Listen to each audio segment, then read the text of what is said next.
এখন আরেকটা অঙ্ক তোমাদের বরিশাল বোর্ড 2022 ক্রমজোর।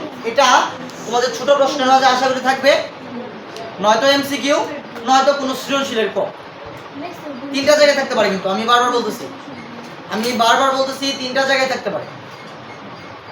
হয়তো ছোট প্রশ্ন থাকবে, হয়তো এমসিকিউ থাকবে এইরকম একটা, নয়তো বা সেটা সৃজনশীলের ক নাম্বার প্রশ্ন থাকতে পারে। ঠিক আছে, সবচেয়ে বেশি সম্ভাবনা হলো তোমাদের ছোট প্রশ্ন থাকার জন্য। আর তোমাদের এর বছর যে পরীক্ষার অবস্থা, 10টা ছোট প্রশ্ন থাকবে 20 নাম্বারের জন্য। তোমাদের ছোট প্রশ্ন যদি কম পাও, তোমার নাম্বার কিন্তু সব শেষ। তোমাদের নাম্বার কিন্তু থাকবে না।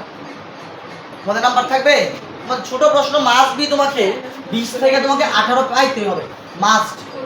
এখানে 20 থেকে যদি 18 না পাইতে পারো, তাহলে প্লাস চিন্তা বাদ দিয়ে দেবো। তো এখানে একটা ইম্পর্টেন্ট অঙ্ক, ক্রমজোড়ের মাধ্যমে x + y, 6 = 0, x - 1। দেখো এই পাশে আমার দুইটা অংশ আছে। কয়টা অংশ আছে? দুইটা। কয়টা অংশ আছে? দুইটা। কয়টা? দুইটা। একটা হলো কমার আগে, একটা কমার পরে। আর এখানে ওই পাশেও আমার কয়টা অংশ রয়েছে? দুইটা। এই যে একটা, এই যে একটা।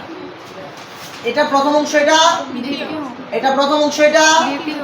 আবার এটা প্রথম অংশ, এটা দ্বিতীয়। এটা প্রথম অংশ, এটা দ্বিতীয়। এটার প্রথম অংশ, এটার প্রথম অংশ পরস্পর সমান। এটার প্রথম অংশ কত? x + y। এটার প্রথম অংশ কত? x + 1 একসাথে। এটার প্রথম অংশ কত? x + y। আর এটার প্রথম অংশ কত? 0। প্রথম অংশরে ধরবা তুমি 1 নং। কত নং? 1 নং। তারপর এটার দ্বিতীয় অংশ কত? 6। আর এটার দ্বিতীয় অংশ কত? x - 1। এটার দ্বিতীয় অংশ সমান এটার দ্বিতীয় অংশ। আমি যদি লিখি 6 = x - y।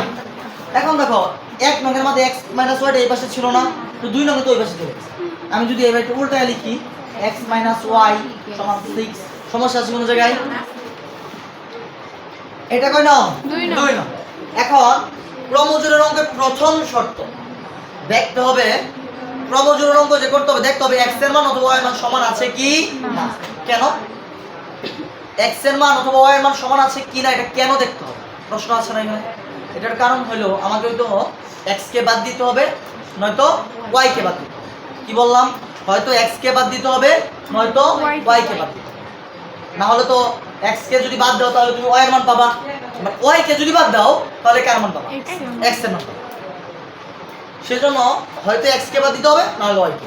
এই প্রশ্নের পূর্ব শর্ত দেখতে হবে, বাদ দিতে গেলে এখন দেখতে হবে সমান আছে কিনা। কি আছে কিনা? দেখো x এখানে একটা, এখানে একটা, সমান তো আছে। আবার y এখানে একটা, এখানে একটা, সমান আছে। x ও সমান রয়েছে, y ও কি রয়েছে? সমান রয়েছে। এখন কথা হলো তুমি কাকে বাদ দিবা? কাকে বাদ দিতে চাচ্ছ? y কে বাদ দিব। y এখানেও একটা, এখানেও একটা। এখন 1 নং আর 2 নং যদি তুমি যোগ করো, তাহলে প্লাস y আর মাইনাস কি যাবে?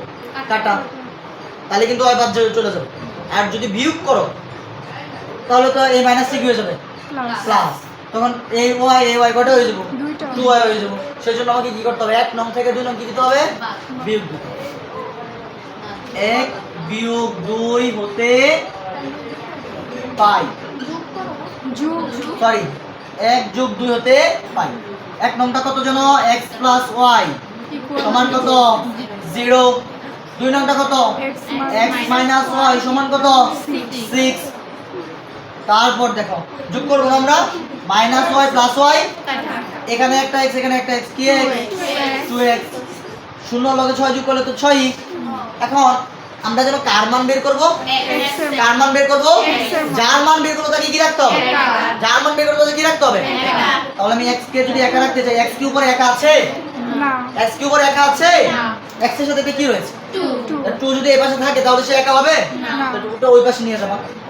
x সমান 6/2, সুতরাং x = 3। এখন x এর মান বের হয়ে গেছে না? অঙ্ক কিন্তু আমার শেষ। এই x এর মানটা হয়তো 1 নং এ বসাবা, নয়তো 2 নং এ বসাবা, তোমার ইচ্ছে। তোমরা কয় নং এ বসাতে যাচ্ছ? 1 নং এ বসাও। এই পাশে দিচ্ছি x সমান 3, কোন নং এ বসাচ্ছি?